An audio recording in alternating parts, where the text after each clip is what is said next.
नमस्कार कक्षा 5 का विद्यार्थीहरू। आज हामी फेरि हाम्रो नेपाली साहित्य रश्मिबाट नयाँ पाठ पढ्नेछौँ र पाठ 8 अनि आज हाम्रो पाठको विषय रहेको छ दशैं है। र हामी विभिन्न प्रकारको चाडबाडहरू मान्ने गर्छौँ नि है, जस्तै लोसार भयो, ईद भयो, क्रिसमस भयो, दशैं भयो, तिहार भयो र यी सबै चाडबाडहरू मध्ये हामी नेपाली जातिहरूको लागि चाहिँ सबैभन्दा ठुलो महान खुसियाली ल्याउने चाड चाहिँ हामी दशैंलाई मान्छौँ नि है। र त्यो दशैं कसरी मान्दो रहेछौँ, दशैंमा के गर्छौँ, त्यो आज हामी यो पाठ पढेर बुझ्ने कोसिस गर्नेछौँ है। तिमीहरू पनि सबैले पेज नम्बर 44 बुकको पेज नम्बर 44 निकालेर हेर्छ। दशैं हाम्रो महान चाड हो। दशैं हाम्रो कस्तो चाड रहेछ? दशैं चाहिँ एकदमै महान भनेको के हो? ठुलो। हाम्रो लागि दशैं चाहिँ एकदमै महान चाड हो। दशैंको मौसम रमाइलो हुन्छ। दशैंलाई विजय दशमी पनि भनिन्छ। दशैं प्राय जसो असोज महिना तथा शरद ऋतुमा पर्छ। यतिखेर आकाश सफा र नीलो हुन्छ। यस मौसममा धेरै गर्मी पनि हुँदैन, धेरै ठण्डा पनि हुँदैन। यस चाडलाई हामी बडा दशैं पनि भन्ने गर्छौं। र दशैंको अर्को नाम हामी के पनि भन्न सक्छौं अरे? दशैंलाई विजय दशमी पनि भन्न सक्छौं। विजय दशमी।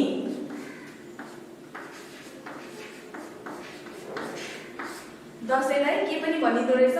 विजय दशमी पनि भनिँदो रहेछ। ओके। अनि दशैंको मौसम चाहिँ एकदमै रमाइलो हुन्छ।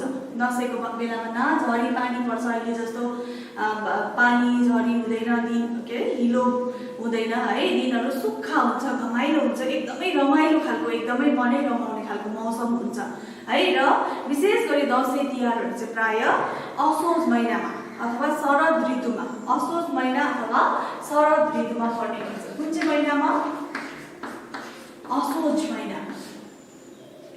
साउन भदौ सकेपछि आउने जुन चाहिँ असोज महिना छ नेपालीको, त्यो महिनामा। र त्यति बेला चाहिँ ऋतु चाहिँ शरद ऋतुको आगमन हुँदै गरेको हुन्छ नि, त्यति बेला चाहिँ हामी यो दशैं चाड मनाउने गर्छौं। र दशैं चाडलाई हामी बडा दशैं पनि भन्न सक्छौं, बडा दशैं पनि भन्छौं नि है। सबैभन्दा ठुलो, हामीलाई सबैभन्दा मनपर्ने र हामी नेपाली जातिहरूको लागि सबैभन्दा ठुलो चाड भनेर हामी दशैंलाई मान्छौं। त्यसै कारण हामी बडा दशैं पनि भन्ने गर्छौं। दशैंमा स्कुल कलेजहरू बन्द हुन्छन्, सबै कार्यालय बिदा भएको हुन्छ। दशैंमा टाढातिर छरिएर बसेका आफ्ना परिवार तथा सन्तानहरू एक ठाउँमा भेला हुन्छन्। र दशैं तिहारमा हामीलाई थाहा भएकै कुरा हो, हाम्रा स्कुलहरू, कलेजहरू, कार्यालयहरू, अफिसहरू सबै बन्द हुन्छ नि होइन। किन बन्द हुन्छ भन्दा यो चाडलाई के गर्नको लागि? मनाउनको लागि। र आफ्नो घरको परिवारको सदस्यहरू टाढो गएर काम गर्ने, पढ्ने गरेका छन् भने उनीहरू सबै यो चाड मनाउनको लागि चाहिँ आफ्नो परिवारमा भेला भएर खुसी मनाउने गर्छन्। आफूभन्दा ठुलाहरूबाट हामी दशैंमा टीका र आशिष थाप्छौं। ठुलाहरूले हाम्रो निधारमा दही र अक्षताको टीका लगाइदिन्छन्। टीका लगाउँदा पुरुष जाति र स्त्रीलाई दिने अलग अलग आशिषहरू हुन्छन्। र के गर्छन् अरे? दशैंमा हामी के गर्छौं? आफूभन्दा ठुलाबाट हामीभन्दा आफ्नो घरको आफूभन्दा ठुलो जो सदस्य हुनुहुन्छ, मातापिता अथवा आफ्नो घरमा जो ठुलो मान्छे, बाजे बोजू जो हुनुहुन्छ, उहाँहरूको हातबाट चाहिँ हामी निधारमा के लगाउने गर्छौं? टीका लगाउने गर्छौं। टीका चाहिँ कसरी बनाउँछ त भन्दा अक्षता र दही, अक्षता भनेको चामल है, चामल र दही मुसेर चाहिँ हाम्रो निधारमा आफूभन्दा ठुला बडाकोबाट आशिष थाप्दै टीका लगाउने गर्छौं है। र ती आशिषहरू संस्कृत भाषामा हुन्छन्। हामीले जुन चाहिँ टीका लगाउँदाखेरि जुन चाहिँ आशिष हामी ठुला बडाले मातापिताले टीका लगाउँदै दिने आशिष चाहिँ हाम्रो संस्कृत भाषामा लेखिएको हुन्छ अरे। र यो आशिष चाहिँ पुरुष जातिलाई अथवा छोरा मान्छेहरूलाई, केटाहरूलाई दिने बेग्लै हुन्छ र केटीहरूलाई, छोरी जातिहरूलाई अथवा छोरीहरूलाई छोरी मान्छेहरूलाई दिने आशिष बेग्लै हुन्छ नि। केटाहरूलाई लाउँदा अलग्गै आशिष दिने अनि छोरी मान्छेलाई लाउँदा अलग्गै आशिष दिने गरिन्छ। र पुरुष वा लोग्ने मान्छेलाई दिने आशिष यस्तो हुन्छ। अब पुरुषलाई टीका लगाउँदाखेरि कस्तो कुन चाहिँ आशिष दिइन्छ त्यो सुन्नेछौँ है।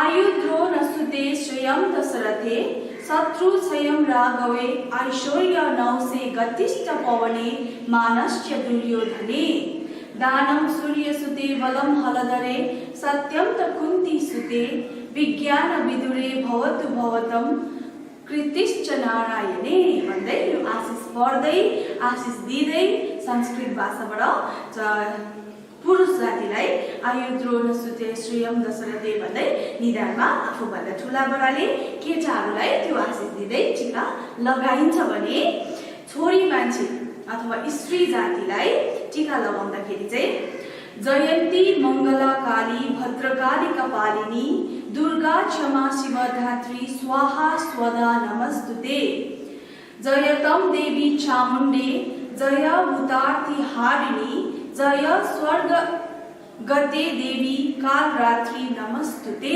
भनेर चाहिँ छोरी मान्छेलाई आशिषहरू दिँदै टीकाहरू लगाइन्छ।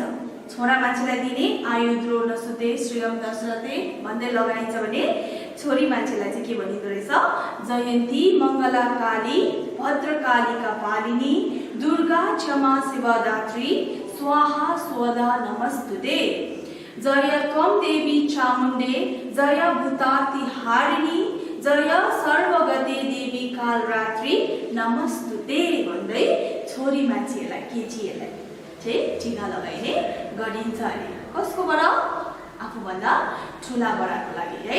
र केटा मान्छे अथवा छोरा मान्छे र छोरी मान्छेलाई एउटै आशिष दिँदो रहेछ दिँदैन रहेछ है। बेग्ला बेग्लै छोराको लागि बेग्लै अनि छोरीको लागि बेग्लै संस्कृत भाषामा लेखेको आशिष दिँदै आफूभन्दा ठुला बडाले टीका लगाइदिने गर्छन्। कहिले गर्छन् कुन समयमा यो गर्छौँ दसैँको समयमा है। र दसैँमा सबैले आफ्ना घरहरू सफा सुग्घर राख्छन्। यस्ता बेला सबैले मिठा मिठा खाना खान्छन् र नयाँ लुगा लगाउँछन्। सबैजना खुसी हुन्छन्। केटाकेटीहरू त झन् खुसीले साह्रै रमाइरहेका हुन्छन्। र यति बेला चाहिँ दसैँ आयो भनेपछि चाहिँ हामीले घरमा देखेका छौँ है हाम्रो मातापिताहरूले हाम्रो दाजुभाइ दिदीबहिनी हामी सबैजना मिलेर चाहिँ आफ्नो घरहरू सफा गरेर रङपोतहरू गरेर आफ्नो घरमा कलरहरू लगाएर आफ्नो घरलाई सफा राख्ने गर्छौँ नि है। र यति बेला चाहिँ अरू बेला खाने पकवान जुन चाहिँ हाम्रो घरमा नर्मल खाना पाक्छ त्योभन्दा बेग्लै दसैँमा चाहिँ हामी त्योभन्दा बेग्लै खानाहरू मिठो मिठो खानाहरू बनाएर है अनि खाएर नयाँ नयाँ लुगा लगाएर अझै नानीहरू केटाकेटी तिमीहरू त झन् कति हर्षित हुन्छ नयाँ लुगा लगाएर घर घरमा गएर टीका लगाउनुको लागि हो कि होइन। सो यो चाहिँ एकदमै खुसियाली ल्याउने चाड हो भनेर भन्दैछ है। र विजयादशमी भन्दा 9 दिन अघिदेखि नै मानिसहरू दुर्गा भगवतीको पूजा गर्न थाल्छन्। र दसैँ आउनुभन्दा अगाडि चाहिँ दसैँ आउनुभन्दा 9 दिन अगाडि जब नवरथा लाग्छ भन्छौँ नि हामी है नवरथा लाग्नुभन्दा अगाडि चाहिँ कसको पूजा गर्न थालिन्छ अरे दुर्गा भगवती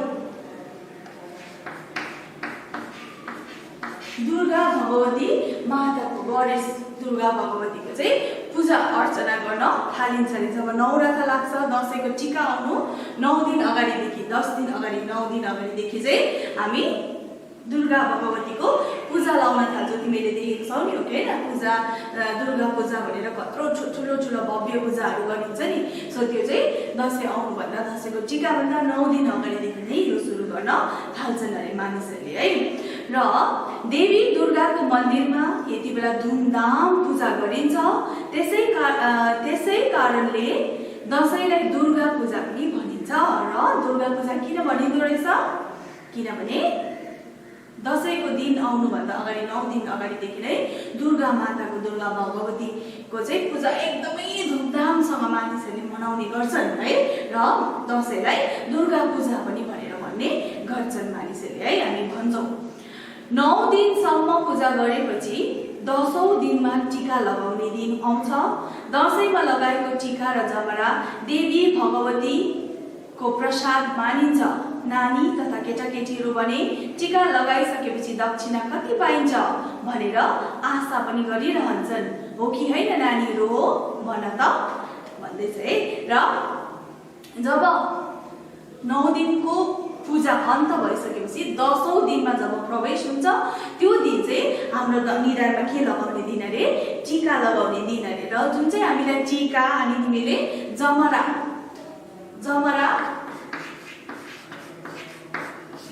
तिमीले जमरा दिएको छौ नि है। दसैँ आउनुभन्दा अगाडि नै घरभित्र छरेर जौँ छरेर मकै छरेर जौँ तिमीले उम्रेको देखेछौ नि सानो त्यो बेबी प्लान्टलाई चाहिँ टिपेर चाहिँ टीका लगाइसकेपछि हाम्रो शिरमा आशिष दिँदै राखिदिनुहुन्छ नि ठुला बडाले। ओके हैन? सो त्यो टीका जमरा चाहिँ हामी चाहिँ देवी भगवतीको प्रसाद भनेर मान्छौँ अरे है। र मानेर त्यो लगाउने गर्छौँ अरे। अनि नानीहरू चाहिँ विशेष गरी केटाकेटीहरू तिमीहरू चाहिँ टीका लगाउनलाई एकदमै उत्सुक हुन्छ अरे। किन भन्दाखेरि चाहिँ टीका लगाइसकेपछि के पाइन्छ? दक्षिणा। दक्षिणा भनेको के हो? पैसा पाइन्छ नि। त्यो पैसा पाएर है नानीहरूको तिमीहरूको पैसाले के गर्ने एकदमै उत्सुकता भएर खुसी भएर दसैँको टीका लगाउन ठुला बडा भन्दा पनि बेसी चाहिँ नानीहरू खुसी हुने गर्छन् अरे है। दसैँको टीका लगाउने दिनलाई विजया दशमी भनिन्छ। र विजया दशमी चाहिँ कुन दिनलाई भनिँदो रहेछ? टीका लगाउने दिन। टीका लगाउने दिन। टीका लगाउने दिनलाई चाहिँ विजया दशमी भनेर त्यो दिनलाई चाहिँ भन्छौँ है। 9 दिन जति 9 दिन भरि पूजा गरिसकेपछि 9 दिन कम्प्लिट भएर जुन चाहिँ 10 दिनको प्रवेशमा चाहिँ हामी टीका लगाउने गर्छौँ त्यही दिनलाई नै विजया दशमी भनेर भनिन्छ अरे है। र सायद टाढामा भएका आफन्तहरू आफूभन्दा ठुला कहाँ गएर टीका लगाउने समय प्रशस्त पाउन् भनेर यस्तो नियम बनाइएको होला। सो विजया दशमीदेखि पूर्णिमाको दिनसम्म टीका लगाउने चलन छ। विजया दशमीदेखि सुरु भएर चाहिँ पूर्णिमा जब पूर्णे आउँछ त्यो दिनसम्म हामी टीका लगाइरहन्छौँ नि। ओके र पूर्णिमाको दिनसम्म। जो यो किन बनाइएको होला भन्दा आफूभन्दा आफ्नो घरमा त टीका लगाउँछौँ नि विजया दशमीको दिन। र हाम्रो आफन्त काका बडा छ्यामा हाम्रो जति पनि आफन्तहरू हुनुहुन्छ उहाँहरू सबैकोमा पनि हामी दसैँको टीका लगाउन जान्छौँ नि। ओके सो सायद उनीहरूकोमा टीका सबैको घरमा आफूभन्दा ठुला बडाको आशिष थाप्न पाऊँ भनेर नै पूर्णिमाको दिनसम्म टीका लगाउन पाइने नियम बनाइएको होला है। धेरै वर्ष पहिले भगवान रामले दसैँको बेला माता दुर्गाको पूजा गरेर उनको दैविक शक्ति पाएर राक्षस रावणलाई जितेका थिए रे। विजय भनेको जित्नु हो, त्यसैले दसैँलाई विजया दशमी भनेर भनिन्छ। र धेरै वर्ष पहिला चाहिँ भगवान रामले चाहिँ के गरेका थिए रे? दुर्गा मातालाई नमन गरेर ढोगेर चाहिँ आफ्नो दैविक शक्ति आफूले शक्ति पाएर चाहिँ रावणलाई हराएका थिए। रावणलाई हराएर उनले विजय प्राप्त गरेका थिए अरे। विजय भनेको जितेका थिए अरे। त्यसै कारण नै यो विजया दशमी रावणलाई हराएर भगवान रामले दुर्गा माताको आशिष लिएर रावणलाई हराएर चाहिँ जित भएको दिन भनेर चाहिँ विजया दशमी भनेर मनाउन थालेका हौँ अरे है। र दसैँ सम्बन्धी थुप्रै पौराणिक कथाहरू छन्। जे होस् दसैँ वर्षभरि व्यस्त रहेका टाढामा भएका सबैलाई अनुहारभरि खुसी दिँदै भेट गराउने, केही समयसम्मका लागि भए पनि दुःख भुलाउने एउटा महान चाड हो भन्ने पक्कै हो।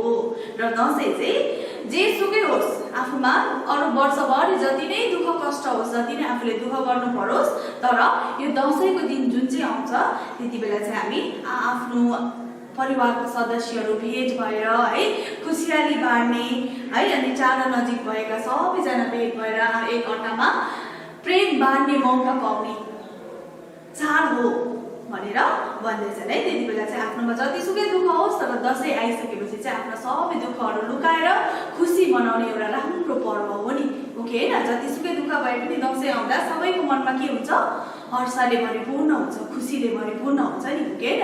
त्यसै कारण चाहिँ हामी यो दसैँलाई चाहिँ एकदमै महत्त्व दिँदै मनाऊ भनेर भन्दैछौँ। चाडपर्वको कदर गरौँ, संस्कृतिलाई पनि भनौँ, आफ्नो चाडपर्वलाई राम्रोसँगले मनाऊ भने र आफ्नो नेपाली संस्कृति अथवा जुनै पनि संस्कृति हामी जुनै पनि आफ्नो चाडपर्व मनाउने गर्छौँ त्यसलाई हामी राम्रोसँगले मनाऊ र आफ्नो संस्कृतिलाई बचाऊ। बुझ्यो? एकपल्ट फेरि दोहोऱ्याउँ, दसैँलाई के पनि भनिँदो रहेछ, दसैँ हामी नेपाली जातिहरूको सबैभन्दा महान चाड हो है। र दसैँलाई हामी विजय दशमी पनि भन्ने गर्छौँ। दसैँ विशेष गरी असोज महिना अथवा शरद ऋतुको आगमनमा यो चाड पर्ने गर्छ। अनि दसैँमा दुर्गा भगवती अथवा दुर्गा पूजा गर्ने गर्छौँ। 9 दिनसम्म दुर्गा भगवानको पूजा गरेर 10औं दिनमा चाहिँ हामी के गर्ने गर्छौँ, टीका लगाउने गर्छौँ आफूभन्दा ठुला बडाकोबाट है। र टीका चाहिँ केले बनेको हुन्छ, अक्षता र दहीमा बसेको हुन्छ। अक्षता भनेको चामल, दही भनेको तिमीलाई थाहा छ है, दुधबाट बनेको एउटा चिज। अनि टीका लगाइसकेर हामीलाई टीका र जमरा, जमरा भनेको जुन चाहिँ त्यो जौँ अथवा मकै छरेर जुन चाहिँ निस्केको चुसा हुन्छ त्यो पनि हामी आफ्नो शिरमा पाउँछौँ नि, आफ्नो ठुला बडाकोबाट। त्यो चाहिँ दुर्गा भगवतीको प्रसाद हामीलाई दिएको भनेर हामी सम्झाउँछौँ है। र टीका लगाउने दिनलाई चाहिँ के भनिँदो रहेछ, विजय दशमी भनेर भनिन्छ। र आफ्नो संस्कृतिमा जुन चाहिँ चाडपर्व आएको हुन्छ त्यसलाई हामी राम्रोसँगले मनाउनु पर्ने रहेछ अनि आफ्नो संस्कृतिलाई बचाउनु पर्छ। र आजको हाम्रो पाठ यही अन्त हुन्छ। रहेको अभ्यासहरू हामी हाम्रो व्हाट्सएप ग्रुपमा गर्नेछौँ। Thank you.